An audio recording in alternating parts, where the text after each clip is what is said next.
How are you feeling right now? That was an absolutely incredible finish. Quite shockingly, bro, I thought I would be like ecstatic or something, you know? I don't know if I feel like, I don't know what I feel like. And everybody keeps asking me, how do you feel? How do you feel? How do you feel? I'm not even trying to think about it, you know? I'm not even thinking about it. Just go back to work. Just go back, go focus on other people like my friends, my family, my coaches. I haven't focused on how I feel. Maybe when I sit home and actually let it sit in. Right now, I'm not focused on no feelings. I'm just, hey, I just want to let you know you're amazing. I just want to let you know, and I'm just focused on other people besides myself. Sometimes when guys get like quick victories, like they feel that way because they don't feel like they actually got into a fight. You know what I mean? That they had prepared for, like mentally were ready for that. Do you think that's it, or is it like a conscious decision to be focused on things outside of the octagon? I think it's a bit of both, you know. I think it's a bit of both, you know. I just don't want to think about it yet, and, you know. I just really want to sit with my guys more, and then maybe I'll set in. I don't know. Yeah. You were not in there very long, but I guess what did you see versus what you expected? Was there anything that surprised you, or did it play out the way you thought it could play out? I never knew what it was going to play out like. I never asked myself anything. I thought we were going to be having a grueling fight. I was going to be able to show, like, people think, like, you could just take me down. Like, I'm just going to grab him. I'm just going to take him down. Like, my wrestling's good, kid. My wrestling's really good.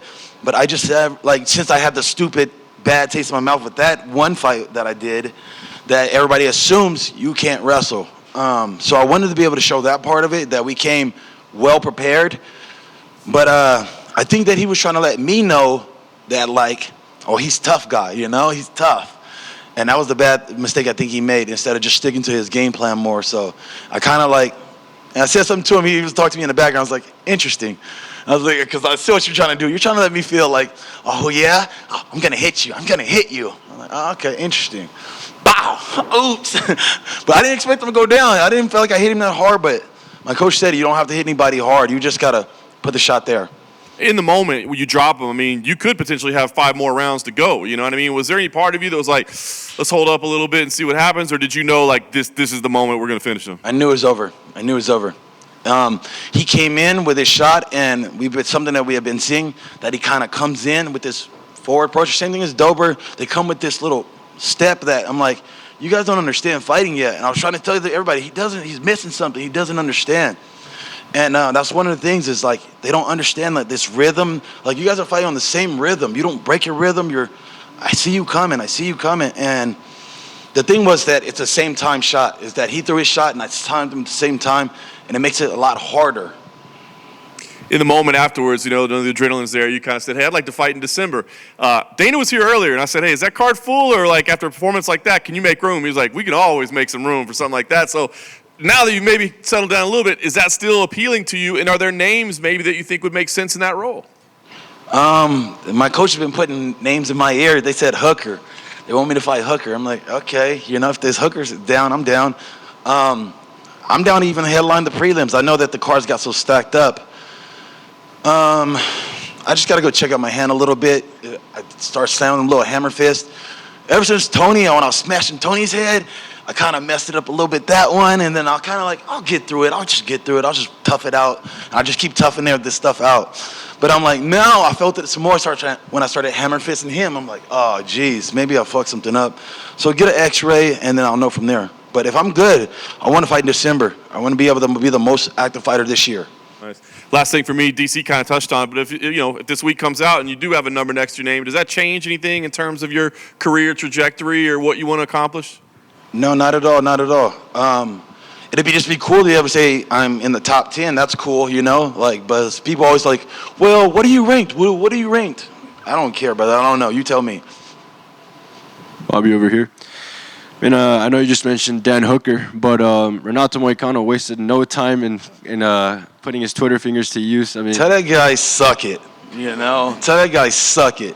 He wanted to fight. It's like he wants the big money, and he's like, hey, I want to fight. But then, like, when I saw him, I'm like, what's up? But then it's like, oh, well, not that time. Well, you did. Like, it's just a bunch of, you got to figure that shit out. Go figure that out, bro. You know, be honest, I just put whoever they put in front of me. If they put Renato, he'll get his ass slept too.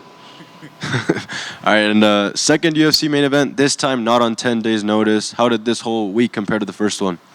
It's been an amazing week. I brought all my dogs out for the dogs, you know, to have all my coaches here that mean something to me.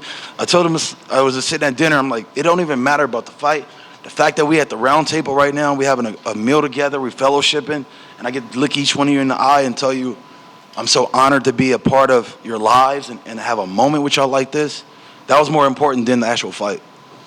And I know you've made your aspirations clear in this game, and you've never really been the guy to like talk too much about the belt. But say you do get like a Dan Hooker, and you maybe do get the win. At what point do you like flip the switch if you do get closer to like a title run? Flip the switch? What do you mean by flip the switch? Like with the mentality towards the belt, or I even said it during this stuff. I'm like, hey, I'm in sniper range. Don't think I can't go get that title. I can go get the title. I'm just a fun kid who's like, hey, I'm just happy-go-lucky, you know? I'm here, I'm there. Hey, surprise, I'm here, you know? It's just like, I just pop up whenever they put me. The UFC guys are the story writers. Sean Shelby, Dana White, they're writing the story. Whoever they put is how the story gets written, you know? And so you talk to them and you tell them, and we'll figure it out, you know? If they want to put me towards the title, that's awesome. I'm in sniper range now. It's getting real close. Pow. thank you. Hey, Bobby. The last two fighters who have riled you up during weigh-ins have got finished. So is that just a message to stop talking shit? I guess, you know. But see, Dawson was trying to, because that's what Drew did to me too. Drew was so kind, he kind of like nulled me to sleep where I'm like, and I'm like, no, I'm not going to let that happen again, where even I respect Dawson. He kept saying, you're a nice guy. You're a nice guy. I know you know I'm a nice guy, but this is the fight game, kid. This is the fight game, and I'm going to put all that aside. And then after, I love you, bro. It's all good. I love you. You know, it's all good. No, yeah, I'm a nice guy. But right now, ain't no touching gloves. Ain't no none of that. We finna scrap. And then earlier this week, after Media Day, there was an interview that you did with Rampage that came out, and it said that you smoked 15 blunts. But people are saying that you're lying, saying that you can't smoke 15 blunts in a day, or that it screws with your cardio. So what? I guess I gotta hop on live and do this. Holy shit! Are you serious? They don't know that I'm a bad motherfucker. thank you. Bobby, just want to chime in one more time. You mentioned Grant Dawson. Now that the fight's over and all that, he did mention in Media Day that he has respect towards you. And even said that he messaged all the bully beatdown guys, and you were the only one that responded to him. So since then he's had tremendous respect for you. I mean, what is your take on all of that? Yeah, I know. Like he was doing that shit again, playing on my good side. I'm like, man, that's so like that was dope. Like I didn't even notice that. Like I don't remember. I try to kind of get down with everybody, you know. And I guess he did hit me up. I don't know. I don't even remember, but everybody's always told me that, like, you've always reached out, you've always had communication with different guys. Like, I'm just that guy, you know. I'm down to earth. I don't believe in, like, I'm too big. Like, I'll look at anybody and they'll be in the messages. I'll talk to all kind of people just to let them know I see you, you know. They're like, you won't answer this, but I'll leave you a message. And then I'll give them the eyes or give them 100, you know. I see you, brother. I acknowledge you. Was it hard putting that good side of you aside towards during this week towards a guy like Grant Dawson, who's just a nice guy? Yeah, it was. Like when we had the face-off, that was such an awkward moment. I'm like, man, I brought my shit together, like, let's get mean, let's get real. And he was trying to break my shit down and hey, you're a nice guy. I'm like, oh, stop that. And so I was able to find something that he did, and it was enough to put me in that zone. He said I was here just for a check. Man, the check is big right now, brother. Man, the check is big right now. Thank you. Good guys? All right. I'm finally done with all this. Yes.